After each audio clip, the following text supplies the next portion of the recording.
Me and my fellow cadets were basically here to sink in what we're learning in class. Some of us are taking criminal justice at Marion Military Institute, and we're basically here to listen and kind of learn from the justice and kind of take in what she has to say from her experience in the past and what she's been doing all the way up to this point. For me personally, it's really cool to see someone who does all this work and does all these things for our country and make these hard decisions for these cases. And what I get from it, I personally get that, it takes a lot. It must be, like, from what she was telling us and the process that she'd been through and all the things she had to do to get here. For me, I kind of take from that she has to work a lot, that you have to do what you have to do no matter what and play your part. Well, I think the thing that's really interesting is the fact that these are 9 people who are making decisions that affect the entire history and future of the United States of America, and they can sit down and have lunch together and joke.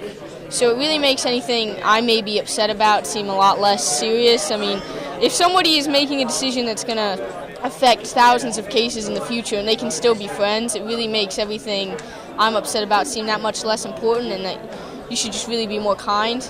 It may seem stupid, but it's amazing to think that they can be civil to each other after possibly yelling and screaming and saying, no, you're wrong, this is constitutional, when maybe it is or it isn't, So for me, that's just amazing.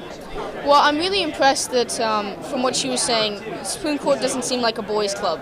It doesn't seem like that old, smoky cigar room anymore where men are sitting there talking about lives and women are in the kitchen or something. It's much more open and accepting. And the fact that she pointed out, even though there are women, there's so much more room for diversity. And I really look forward to seeing that in the next 10 to 20 years in the court and seeing, more foreign nations represented, more minorities, because I think that, like she said, it will bring more integrity and credibility to the Supreme Court.